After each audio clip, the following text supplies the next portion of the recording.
வணக்கம் நண்பர்களே, சென்னையிலிருந்து உங்களை இந்த காணொளி மூலமாக சந்திக்கிறேன். இந்த காணொளியை நீங்கள் பார்க்கும் நேரத்தில் சில வேளைகளில் நான் கொழும்பு வந்திருப்பேன். அகமதாபாத்தில் இடம்பெற்ற 2020 உலகக்கிண்ண இறுதிப் போட்டி பார்த்துவிட்டு சென்னை வழியாக கொழும்பு வருகின்ற இந்த பயணம் கிடைத்த முக்கியமான தகவல்களை உங்களோடு பகிர்ந்து கொள்ளலாம் என்று யோசித்தேன். மிக முக்கியமாக கேரி கர்ஸ்டன், முன்னாள் உலகக்கிண்ணம் வெல்ல இந்தியாவை 2011ஆம் ஆண்டு அழைத்துச் சென்ற தென்னாப்பிரிக்க அணியின் முன்னாள் துடுப்பாட்ட வீரர். அதுக்கு பிறகு இந்திய அணிக்கு பயிற்றுவிப்பாளராக இருந்து, பிறகு தென்னாப்பிரிக்காவுக்கு பயிற்றுவிப்பாளராக இருந்து, இப்போது இலங்கை அணியின் பயிற்றுவிப்பாளராக நியமிக்கப்படுகிறார். அண்மையில் நடைபெற்று முடிந்த 2020 உலகக்கிண்ண தொடரில் அவர் துடுப்பாட்ட ஆலோசகராக நமீபிய அணியோடு சேர்ந்து பணியாற்றியிருந்தார். அது உங்களுக்கு மறந்திருக்காரு. கேரி கர்ஸ்டன் வருவதன் மூலமாக இலங்கைக்கு கிடைக்கப் போகிற நன்மைகள் என்ன, அவர் வருவதன் காரணமாக இலங்கைக்கு ஒரு புத்துயிர் கிடைக்குமா, இந்த கேள்விகளை ரசிகர்கள் இப்பொழுது கேட்டுக்கொண்டிருப்பீர்கள். அதை நான் உங்களிடமே விட்டுவிட்டு கேரி கர்ஸ்டன் பற்றிய இன்னும் ஒரு சில முக்கியமான விடயங்களையும், எப்படி ரகசியமாக யாருக்கும் தெரியாமல் காற்றுக்கூட நுழையாத இடத்திலே கிரிக்கெட் செய்திகளை என்று நாங்கள் எடுத்துக்கொள்வோம். ஆனால் இந்த கேரி கர்ஸ்டனின் விவகாரம் குறித்து யாருமே அறிந்திராத சூழ்நிலை ஒன்று தான் இருந்தது. எனக்கு தெரியுமா என்று கேட்டால் சாடை மாடையாக தெரியும். ஆனால் நான் உறுதிப்படுத்தாமல் அதை உங்களுக்கு சொல்ல விரும்பவில்லை. என்னை விட இன்னும் அதிகமான விடயங்கள் விளையாட்டுத்துறையிலே ஸ்ரீலங்கா கிரிக்கெட்டோடு மிக நெருக்கமான உறவுகளை பெறுந்த இன்னும் பல பேருக்கு தெரிந்திருக்கலாம். ஆனால் எவ்வளவுதான் இருந்தாலும் வழமையாக ஒரு சின்ன செய்தி கசிவுகள் இருக்கும். அது கூட இல்லாமல் இந்த ஒப்பந்தம் இப்போது நிறைவேறி இருக்கிறது. நல்ல விடயம். இலங்கைக்கு இது நன்மையாக இருந்தால் நாங்கள் மனமாற வாழ்த்துவோம். கேரி கர்ஸ்டனை பற்றி பேசுவதற்கிடையில் இந்திய அணி 2020 உலகக்கிண்ணம் என்றது இந்தியா முழுக்க ஒரு பெரும் கொண்டாட்டம் தான். எங்கு பார்த்தாலும் இந்திய அணிக்கு வாழ்த்துக்கள். அதுபோல் இந்திய ரசிகர்களை பொறுத்தவரையில் மறுபடி நீலச்சீருடை அணிந்து தூங்காமல் கூட அந்த நீலச்சீருடையோடு தெரிந்து கொண்டிருக்கிறார்கள் போல தெரிகிறது. அவ்வளவு மகிழ்ச்சி அவர்களுக்கு இல்லாமல் இருக்குமா? 3வது 2020 உலகக்கிண்ணம். இந்த வெற்றி அவர்கள் கொண்டாடி கொண்டிருக்கும் போது அகமதாபாத்திலிருந்து சென்னை வந்த இந்த விமானத்திலே என்னோடு 2 முக்கியமான இந்திய வீரர்கள் வருகை தந்திருந்தார்கள். ஒருவர் இப்போதைய வீரர், அவர் 2020 உலக சாம்பியன். இன்னும் ஒருவர் இந்திய அணிக்காக முதலாவது 2020 உலகக்கிண்ணத்தை வென்று கொடுத்துருவார், மகேந்திர சிங் தோனி. வாஷிங்டன் சுந்தர் மற்றும் MS தோனி ஆகியோர் நாங்கள் பயணித்த விமானத்திலேயே பயணித்திருந்தார்கள். அகமதாபாத்திலிருந்து சென்னை வருகின்ற இந்த விமானத்திலே கிரிக்கெட் போட்டியை கண்டுகளிக்க வந்த இந்திய ரசிகர்கள், குறிப்பாக சென்னை தமிழகத்தைச் சேர்ந்த பல ரசிகர்கள், இலங்கையனாக நான் ஒருவன் மட்டும்தான், எங்களோடு சேர்ந்து இவர்கள் பயணித்திருந்தார்கள். சுந்தரோடு ஒரு சில விடயங்களை உரையாட கிடைத்தது. அவருக்கு தமிழிலே வாழ்த்து சொல்லி இலங்கையிலிருந்து வந்திருக்கிறேன் என்று சொல்லி குறிப்பிட்டு தமிழிலே அவரோடு உரையாட கிடைத்தது ஒரு மகிழ்ச்சியான விடயம் தானே. 2020 சாம்பியன் ஒருவரோடு தமிழிலே உரையாடுவது என்று சொன்னால் அது உண்மையில் மகிழ்ச்சியான விடயம். அதைத்தான் நாங்களும் எதிர்பார்த்திருக்கிறோம். அவர்கள் அணிக்குள்ளே வர வேண்டும், எங்கள் மொழி பேசுகின்ற ஒருவருக்கு இந்த உலகக்கிண்ணமோ 2020 உலகக்கிண்ணமோ கிடைக்க வேண்டும் என்று எதிர்பார்ப்போம். தோனியோடு கூட உரையாடக்கூடிய வாய்ப்பும் ஒரு சில நிமிடங்கள் தான். அதுபோல் புகைப்படம் ஒன்றை எடுக்கக்கூடிய வாய்ப்பும் கிடைத்தது. உண்மையில் அவர் கொஞ்சம் நோய்வாய்ப்பட்டிருந்தது போல இருந்தது, கொஞ்சம் கடைப்போட்டிருந்தார். பெரிய அளவில் உரையாடவோ புகைப்படம் எடுக்கவோ கையெழுத்திடவோ விருப்பம் இல்லாமல் இருந்தாலும் ரசிகர்கள் அதிகமாக முண்டியெடுத்ததன் காரணமாக அவரால் ஒரு சிலரது விருப்பத்தை மட்டும் நிறைவேற்ற முடிந்தது. என்ன செய்ய, எல்லோருக்கும் அந்த விருப்பத்தை நிறைவேற்ற போனால் விமானத்தில் இருந்த 300-400 பேரும் அப்படியே மொய்த்து விடுவார்கள் அவரை சுற்றி. அவரது நிலையை நாங்கள் உணர்ந்து கொள்ளத்தான் வேண்டும். சென்னை சூப்பர் கிங்ஸோடு வந்து பயிற்சி முகாமில் சேர்வதற்காக வந்திருக்கிறார் என்று சொல்லப்படுகிறது. சென்னையில் இருப்போர் யாராவது தோனியை கண்டால் அவரோடு உரையாடலாம். இனி சென்னை சூப்பர் கிங்ஸுக்கு IPL போட்டிகளுக்கான விசில் போட்டு ஆதரவு கொடுக்க முன் வரலாம். வாஷிங்டன் சுந்தர் தன்னுடைய குடும்பத்தாரோடு சில நாட்களை கழித்த பிறகு மறுபடியும் தன்னுடைய IPL அணியோடு சேர்ந்து கொள்ள போகிறார். இந்த காணொலியிலே 2020 உலகக்கிண்ணத்தின் இறுதிப் போட்டி பற்றிய முழுமையான விவரங்களை தந்த காணொலி இதற்கு முன்னர் வந்த காரணத்தால் அதிலே வேறு விளையாட்டு விஷயங்களை சேர்த்துக்கொள்ளவில்லை. எனவே நேற்றைய நாளில் நிறைவுற்ற இலங்கையின் கழக அணிகளுக்கு இடையிலான போட்டி விவரங்களை கொண்டு வருகிறேன். எல்லாவற்றுக்கும் முதல் கேரி கர்ஸ்டன் இப்பொழுது இலங்கை பயிற்றுவிப்பாளராக நியமிக்கப்பட்டிருக்கும் போது அவருக்கான முதல் தொடராக அமைந்திருக்க வேண்டியது வருகின்ற 13 ஆரம்பித்து 25 வரை நடைபெறவிருந்த இலங்கை ஆப்கானிஸ்தான் அணிகளுக்கு இடையிலான வெள்ளைப்பந்து தொடர், 2020 சர்வதேச போட்டிகளும் ஒரு நாள் போட்டிகளும். ஆனால் இப்போது இடம்பெற்று வருகின்ற மத்திய கிழக்கு யுத்த சூழ்நிலை காரணமாக அந்த போட்டித் தொடர் பிற்போடப்பட்டிருக்கிறது என்ற விடயத்தை நான் நேற்று சொல்லியிருந்தேன். முழுமையாக சொல்வதாக இருந்தால் இதை பற்றி ACB ஆப்கானிஸ்தான் கிரிக்கெட் சபை தான் தொடரை நடத்துகின்ற நாடு. அதுவோ இல்லாவிட்டால் போட்டிகளில் பங்கு பெறுகின்ற ஸ்ரீலங்கா கிரிக்கெட்டோ உறுதியாக எந்த ஒரு தகவலையும் ஊடகங்களுக்கு வெளியிடவில்லை. ஆனால் நாங்கள் அறிந்து கொண்ட தகவலின் அடிப்படையில் இந்த போட்டிகள் இப்போது நடத்தப்படுவது சாத்தியமற்றது என்ற அடிப்படையில் பிற்போடப்பட்டிருப்பதாக உணர்கிறோம். இப்போது என்ற தேதிகள் இதுவரை அறிவிக்கப்படவில்லை. இந்த சூழ்நிலையில் தான் கேரி கர்ஸ்டனின் நியமனம் பற்றிய அறிவிப்பு நேற்று 9ஆம் தேதி வெளியானது. இது இலங்கை ரசிகர்களால் பொதுவாக மகிழ்ச்சியாகத்தான் ஏற்றுக்கொள்ளப்படுகிறது. காரணம், எங்களுக்கு முன்பு இருந்த டாம் மூடி, அவருக்கு முதல் டேவ் வாட்மோர், கிரஹாம் ஃபோர்ட் ஒரு சொற்ப காலம், அதுபோல் ட்ரெவர் பெய்லிஸ், முக்கியமாக கிறிஸ் சில்வோவோடும் அவருக்கு முதல் மிக்கி ஆத்தர் எங்களால் அதிகமாக நேசிக்கப்பட்டவர்கள். முக்கியமாக மிக்கி ஆத்தர் இன்று வரை இலங்கை கிரிக்கெட் ரசிகர்களின் மனதிலே இடம் பிடித்து கொண்ட ஒரு வெளிநாட்டு பயிற்றுவிப்பாளர். எங்களுக்கு மீண்டும் யார் முன்பு இருந்த பயிற்றுவிப்பாளர்களில் ஒருவர் வேண்டும் என்று சொல்லி கேட்டால் நிச்சயமாக அவர்கள் இலங்கை பயிற்றுவிப்பாளர்கள் இருக்கலாம். மாவனத்த பத்து, கட்டாயமாக இலங்கை ரசிகர்களால் ரசிக்கப்படக்கூடிய ஒருவர். சந்திகா துருசிங்க அவருக்கும் இலங்கைக்கும் இடையில் பெரிய அளவில் ஒத்து வராவிட்டாலும் கூட ஓரளவு இலங்கை வீரர்களை உணர்ந்து செயற்பட்டிருக்கக்கூடிய ஒருவர். அந்த 2 பேரை தவிர வெளிநாட்டு பயிற்சிப்பாளர்ந்து வந்தால் நாங்கள் நிச்சயமாக டேவ் வட்மோர், டாம் மோடி மற்றும் மிக்கி ஆத்தர் 3 பேரை தான் அதிகமாக கேட்போம். இதே வரிசையிலே தான் கரி கர்ஸ்டனை நம்ம ரசிகர்கள் வைத்து நோக்குகின்றார்கள். அவர் இந்தியாவுக்கு 2011 உலக கிண்ணத்தை பெற்றுக் கொடுத்தார் என்பது மட்டுமல்ல, தென்னாப்பிரிக்காவின் மிகச்சிறந்த துடுப்பாடு வீரர் என்பது மட்டுமல்ல, ரொம்ப சரிவிலே வீழ்ந்து கிடந்த, பாதாளத்திலே வீழ்ந்து கிடந்த இந்திய அணியை, ஜப்பானின் பயிற்றுவிப்பின் கீழே தடுமாறி கொண்டிருந்த இந்திய அணியை காப்பாற்றி மேலே கொண்டு சென்று அவர்களை உலகக்கிண்ண சாம்பியன்களாக மாற்றியவர் கரி கர்ஸ்டன். அதுக்கு பிறகு அப்படியே விட்டு விலகி தென்னாப்பிரிக்காவின் பயிற்றுவிப்பாளராக இருந்தார். தென்னாப்பிரிக்காவுக்கும் ஒரு சவால் மிக்க காலத்திலே தன்னுடைய சொந்த அணியை அவர் பயிற்றுவித்திருந்தார். அதுக்கு பிறகு IPL அணிகள், அதுபோல் பல்வேறு பிராந்திய அணிகளுக்கெல்லாம் பயிற்றுவிப்பு ஆலோசகராக, பயிற்றுவிப்பாளராக எல்லாம் இருந்த பிறகு நமீபிய அணியோடு சொற்பகாலம் இந்த 2020 உலக இடத்துக்காக ஒரு ஆலோசகராக கடமையாற்றிய பிறகு இப்போது இலங்கைக்கு ஒப்பந்தமாகி இருக்கிறார். சனத் ஜயசூரியவுக்கு பிறகு ஒரு பயிற்றுவிப்பாளராக வருகின்றவராக இருந்தால் அவர் மிகச்சிறந்த ஒருவராக, ஒப்பீட்டளவில் ஜயசூரியை விட சிறப்பான பெறுபேறுகளை தரக்கூடியவர் என்ற நம்பிக்கையை தருவராக இருக்க வேண்டும் என்பதால் நாங்களும் எதிர்பார்த்த முடியும். கரி கர்ஸ்டன் மீது அந்த நம்பிக்கை இயல்பாக வரும். அவரது பெறுபேறுகள் அப்படியானவை. அதுபோல் அவரது தன்னடக்கமும் அமைதியான முறையில் வீரர்களது விடயங்களை அறிந்து அவர்களை செயற்படுத்துவதிலும் அவருடைய ஆற்றல் நாங்கள் அறிந்தது உண்டு. தென்னாப்பிரிக்க அணிக்காக முதலாவது தடவையாக 100 டெஸ்ட் போட்டிகளை ஆடிய வீரர் இவர்தான். 14,000க்கும் மேற்பட்ட சர்வதேச ஓட்டங்களை குவித்தவர். இவர் ஆடிய காலத்திலேயே 2020 சர்வதேச போட்டிகள் இடம்பெறவில்லை. ஆனால் ஒரு நாள் போட்டிகளிலும் டெஸ்ட் போட்டிகளிலும் மிகச்சிறப்பாக ஆடியவர். 1996 உலக கிண்ணத்திலே கரி கர்ஸ்டன் பெற்றுக்கொண்ட 188 ஓட்டங்களை யாரும் மறந்திருக்க மாட்டோம். இலங்கை அணியை பொறுத்தவரையில் இப்போது தேவையான ஒருவராக அடிப்படை விடயங்களை அறிந்து இலங்கை வீரர்களை சரியான முறையில் அவர்களது பிழைகளை சுட்டிக்காட்டி வழிநடத்தக்கூடிய ஒருவராக ஒரு பயிற்றுவிப்பாளர் தேவை. எனவே கர்ஸ்டனின் பயிற்றுவிப்பு காலம் ஆரம்பிக்கிறது வருகின்ற ஏப்ரல் மாதம் 15ஆம் தேதி முதல். அதாவது சித்திரை புத்தாண்டு முடிந்த பிறகு.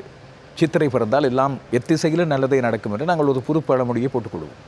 அது ஆரம்பித்து 2 ஆண்டுகள் 2028 வரை இவர் பயிற்றுவிப்பாளராக இருக்க போகிறார். எனவே எங்களுக்கு அடுத்த வரப்போகிற உலக கிண்ணம் அது தென்னாப்பிரிக்கா, நமீபியா, ஜிம்பாப்வேயில் இடம்பெற போவதன் காரணமாக அதை வியூகமாக கொண்டு கூட இவரது பயிற்றுவிப்பு இப்பொழுது நியமனம் இடம்பெற்றிருக்கலாம். எனவே இந்த நியமனத்தை பொறுத்தவரை நாங்கள் அறிந்து கொண்ட விடயமாக இருப்பது, இவரோடு முதலிலிருந்து உரையாடி இருக்கிறார்கள். ஜயசூரிய விலகப் போகிறார் என்று சொன்னவுடன் அவர் நமீபியாவின் பயிற்றுவிப்பு ஆலோசகராக இருந்த காரணத்தால் அதை பற்றி முழுமையான முடிவு ஒன்றை எடுக்கவில்லை. மற்றபடி ஊதியத் தொகை, இவருக்கு வழங்கப்பட்ட ஒப்பந்தம், அதிலே உள்ள பொறுப்புகள் ஆகிய விடயங்களை நன்றாக உணர்ந்து அதன் அடிப்படையில் தான் இதற்கு ஒப்புக்கொண்டிருக்கிறார் கரி கர்ஸ்டன். கரி கர்ஸ்டன் இந்திய அணியை 2011ஆம் ஆண்டு உலக கிண்ண வெற்றியை நோக்கி அழைத்துச் சென்றவர் மட்டுமல்ல, இவரது பயிற்றுவிப்பின் கீழே தான் தென்னாப்பிரிக்கா டெஸ்ட் போட்டிகளில் நம்பர் 1 தரப்படுத்த நிலையை அடைந்தது. எனவே இலங்கைக்கு முன்பு இருந்த வெளிநாட்டு பயிற்றுவிப்பாளர்கள், முக்கியமாக 96ஆம் ஆண்டு உலக கிண்ணத்தை இலங்கை அணி வெல்லும் போது அந்த டாக்டிக்கல் சேஞ்ச், அந்த யுக்தி மாற்றங்கள், அணியில் இடம்பெற்ற திடீர் அதிரடி மாற்றங்களுக்கு காரணகர்த்தாக்களில் ஒருவர் என்று குறிப்பிடப்படுகின்ற டேவ் வட்மோர், 2007 2011 உலக கிண்ணங்களின் இறுதிப் போட்டி வரை இலங்கையை கொண்டு சென்ற ட்ரெவர் பேலிஸ், அதுக்கு பிறகு ஜயசூரிய பொறுப்பெடுக்கும் வரை இலங்கையின் இறுதி வெளிநாட்டு பயிற்றுவிப்பாளராக இருந்த கிறிஸ் சில்வர்வுட், இது மட்டுமில்லாமல் சத்தமில்லாமல் அணியிலே பல புதிய வீரர்களை கொண்டு வந்து அவர்களை சாம்பியனாக மாற்றி காட்டிய மிக்கி ஆத்தர் ஆகியோர் எங்களால் மறக்க முடியாதவர்கள். அந்த வரிசையிலே கரி கர்ஸ்டனுக்கும் சுயாதீனமாக அவர் செயற்பட, தெரிவுகளின் போது அவர் தனக்கு அதிருப்தியான விடயங்களால் சுட்டிக்காட்ட, அணி விடுகின்ற பிழைகளை சுட்டிக்காட்டி அதை வெளிப்படையாக திருத்துவதற்கு எந்த விதமான அரசியலையும் தேர்வாளர்களோ ஸ்ரீலங்கா கிரிக்கெட்டோ இவர் மீது திணிக்காமல் செய்ய விடுவதற்கு அவருக்கு இடமளிக்க வேண்டும் என்பதுதான் ரசிகர்களாக எங்களது வேண்டுகோள். எங்களுக்கு தேவை இவர் பயிற்றுவிப்பாளர், அவர் பயிற்றுவிப்பாளர் என்பதல்ல, மாறாக சரியான ஒரு பயிற்றுவிப்பாளர் கீழே நிறையான முறையில் இலங்கை அணி நடைபோட அவசியம். வெற்றிகள் முக்கியம். அதற்காக ஆரோக்கியமான அணி கட்டமைப்பு ஒன்றும் அடித்தளம் ஒன்று உறுதியாக இடப்பட வேண்டியதும் அவசியம். இப்போது பாருங்கள், முக்கியமாக ஒரு விடயத்தை நாங்கள் இங்கே ஞாபகப்படுத்துவதாக இருந்தால், இலங்கை இப்பொழுது வெற்றிகரமாக சென்று கொண்டிருக்கிற இந்திய அணியின் வழியை பின்பற்றுகிறது என்று சொல்லப்படுவதில் எந்தவித வெட்கமும் இல்லை. நாங்கள் கடத்தரப்பு பயிற்றுவிப்பாளர், துடுப்பாட்டு பயிற்றுவிப்பாளர் 2 பேரையும் இந்தியாவிலிருந்து எடுத்திருந்தோம், ஸ்ரீதர் மற்றும் விக்ரநாத்தோர். அதே வழியில் இந்தியாவுக்கு 2011ஆம் ஆண்டு வரை பயிற்றுவிப்பாளராக இருந்த கரி கர்ஸ்டனை கொண்டு வந்திருக்கிறோம். இது எங்களுக்கு வெற்றிக்கான ஃபார்முலாவை காட்டினால் அதில் நாங்கள் சந்தோஷம் அடையலாம். எனவே 2020 உலக கிண்ணத்தில் படுமோசமாக தோற்று வெளியேறிய பிறகு எங்களுக்கு ஒரு புத்துயிர் தரக்கூடிய ஒரு மாற்றமாக கரி கர்ஸ்டனின் நியமனம் ரசிகர்களுக்கு ஓரளவு மகிழ்ச்சியை தந்திருப்பதாக அமைந்திருப்பதாக தெரிகிறது. காத்திருப்போம். இந்த சூழ்நிலையில் தான் இலங்கையில் இடம்பெற்ற கழக அணிகளுக்கு இடையிலான போட்டிகளின் விவரங்களை பார்க்கலாம்.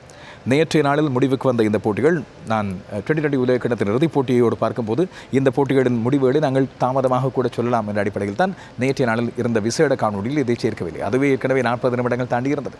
இதுபோல 2020 உலக கிண்ண வெற்றி இப்பொழுது சொல்கின்ற ஒரு சில முக்கியமான விடயங்களை இன்று நேரலையிலே நாங்கள் விவரமாக பார்க்கலாம். இப்போதைக்கு இந்திய ரசிகர்கள் நீங்கள் கொண்டாடி சந்தோஷமாக தீர்க்கலாம். இந்திய வீரர்கள் பல பேரும் தங்கள் சொந்த ஊர்களுக்கு சென்று ஓய்வு எடுத்துக்கொண்டு அதுக்கு பிறகு IPL போட்டிகளுக்கு வருமாறு BCCI அனுமதி வழங்கப்படுகின்ற செய்தியை உங்களுக்கு சொல்ல வேண்டும்.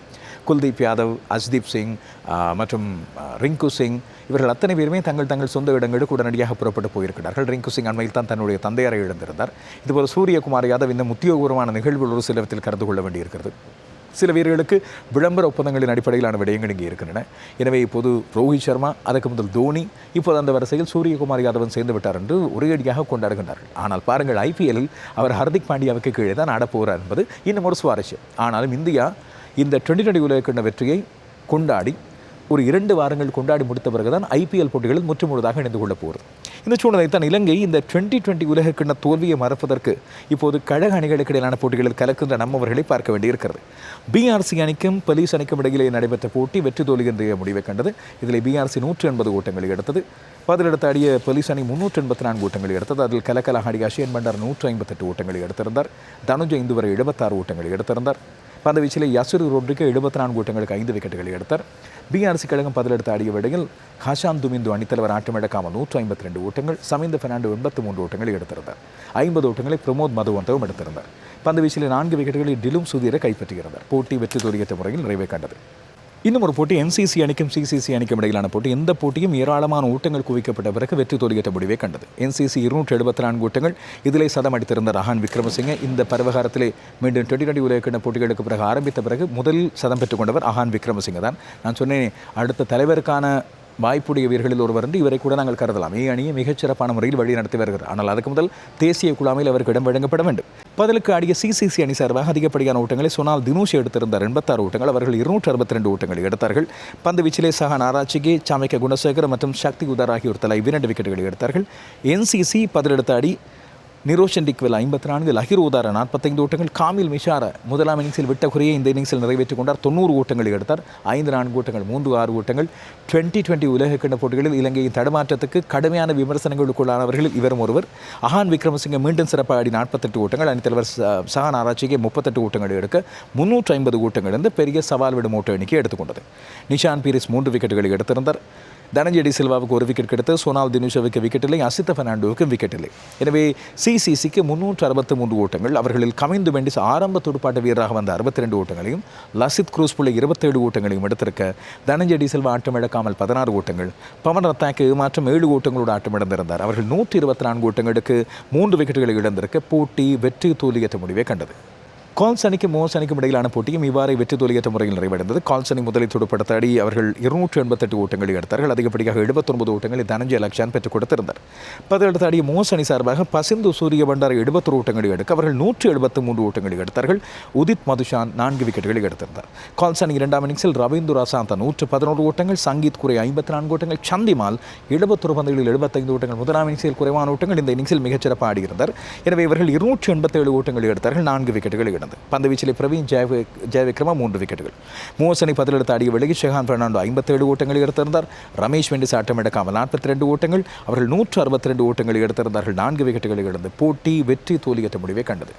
இறுதியாக ஏசிசி, அதாவது ஏஸ் கேபிட்டல் கழகமும் ப்ளூம்ஃபீல்டும் ஆடிய போட்டியும் ஏராளமான ஓட்டங்கள் குவிக்கப்பட்ட பிறகு வெற்றி தோல்வியற்ற முடிவை கண்டது. ஏசிசி 436 ஓட்டங்களை எடுத்தது. நிமேஷ குடசிங்க 161 ஓட்டங்களை எடுத்தார். பதிலெடுத்து ஆடிய ப்ளூம்ஃபீல்ட் சார்பாக ஜனத் ஏனகே 136 ஓட்டங்கள், தரிந்து ஹர்ஷன் 89 ஓட்டங்களை எடுக்க அந்த கழகம் 357 ஓட்டங்களை எடுத்தது. பந்துவீச்சில் இசித்த விஜயசுந்தர 4 விக்கெட்டுகள், வாணிஜ சஹான் 3 விக்கெட்டுகள். ஏஸ் கேபிட்டல் 2ஆம் இன்னிங்ஸில் பவந்த வீரசிங் 58 ஓட்டங்கள், ரமேஷ் சில்வா 34 ஓட்டங்கள், கவிந்து குலசேகர் ஆட்டம் இழக்காமல் 42 ஓட்டங்களை எடுக்க 203 ஓட்டங்களை எடுத்திருந்தார்கள். 6 விக்கெட்டுகளை எடுத்து போட்டி வெற்றி தோல்வியற்ற முடிவை கண்டிருக்கிறது. அவைதான் இன்றைய நாள் நான் உங்களுக்கு கொண்டு வரக்கூடிய முக்கியமான விளையாட்டுச் செய்திகள். கேரி கர்சன் பயிற்றுவிப்பாளராக வந்ததை விடவா பெரிய செய்தி இருக்க போகிறது. எனவே இப்போதைக்கு ரசிகர்கள் பகுத்தாய்ந்து பல விடயங்கள் எல்லாம் ஆராய ஆரம்பித்திருக்கிறார்கள். கேரி கர்ஸ்டனின் நியமனம் குறித்து உங்களுடைய கருத்து என்ன? எனக்கு தெரியும், தனியே கர்ஸ்டனின் நியமனம் மட்டும் இலங்கை அணியில் பெரிய மாற்றத்தை கொண்டு வரப்போவதில்லை என்று. ஆனால் இந்த மாற்றம் எங்களுக்கு என்ன ஆரோக்கியமான மாற்றத்தை கொண்டு வரும்? அப்படி முழுமையான மாற்றம் கொண்டு வருவதாக இருந்தால் வேறு என்னென்ன செய்ய வேண்டும்? அதை பற்றி உங்கள் கருத்துக்களை பகிர்ந்திருங்கள். இப்போதைய இலங்கை நிலையை பொறுத்தவரையில் அடுத்து வரப்போகிற தொடர் என்று வரும்போது எங்களுக்கு அடுத்து மே மாதத்தில் தான் அடுத்த தொடர் இடம்பெற போகிறது. இந்த 2020 சர்வதேச போட்டிகளும் இப்பொழுது பிற்போடப்பட்டிருப்பதன் காரணமாக இனி வரப்போன்ற ஐபிஎல் போட்டிகளிலும் அவர்கள் ஒரு சிலர் பங்கு பெற்ற போகிறார். எனவே அடுத்து ஸ்ரீலங்கா கிரிக்கெட் எடுக்க வேண்டிய நடவடிக்கை என்ன? இந்த விடயங்கள் பற்றி கொஞ்சம் பேசுவோம். இதுவேளை வருகின்ற 12ஆம் தேதி நாளை மறுதினம் லசித் மாலிங்க இலங்கையின் அடுத்த வேகப்பந்து வீச்சு நட்சத்திரத்தை கண்டுபிடிக்க ஒரு தேடல் ஒன்றை நடத்தப் போகிறார். இது ஆரம்பத்திலேயே லசித் மாலிங்க தனிப்பட்ட முறையில் நடத்துவதாக தெரிகிறது. பார்த்தால் இது ஒரு விளம்பர நிகழ்ச்சியாகி இப்பொழுது மாறியிருந்தால் நல்லது. இந்த நிகழ்ச்சி மூலமாக ஒரு புதியவர் எமக்கு கிடைத்தால், ஒரு மிகச்சிறந்த வேகப்பந்து வீச்சாளர் மாலிங்கவின் பயிற்றுவிப்பின் கீழே கிடைத்தால் அது இலங்கைக்குத்தான் வரும். எனவே முடிந்தவர்கள் விண்ணப்பியுங்கள். இதை பற்றிய விவரங்களை நான் ARV ரோஷன் ஸ்போர்ட்ஸ் ஃபேஸ்புக் பக்கத்திலே பகிர்ந்திருக்கிறேன், தமிழிலும் என்று பதிகிறேன். இதுபோல் இந்த இரவு நேரலையில் சந்திக்கும் வேளையில் இது பற்றிய முழுமையான விடயங்களை தருகிறேன். ஒன்று, நீங்கள் 17 வயதுக்கும் 22 வயதுக்கும் இடையிலே உள்ளவராக இருக்க வேண்டும். அதுபோல் நீங்கள் வேகமாக பந்து வீசக்கூடிய அதிலே ஆர்வம் கொண்டவராக இருக்க வேண்டும். உங்களுக்கு 2 கிலோமீட்டர் ஓட்ட பயிற்சி ஒன்றும் இடம்பெறும். கொழும்பிலே தான் 12ஆம் தேதி இடம்பெற போகிறது. இதை பற்றிய முழுமையான விவரங்களை இந்த இரவு நேரலையில் சொல்கிறேன். மறக்காமல் கேளுங்கள். மீண்டும் சந்திப்போம்.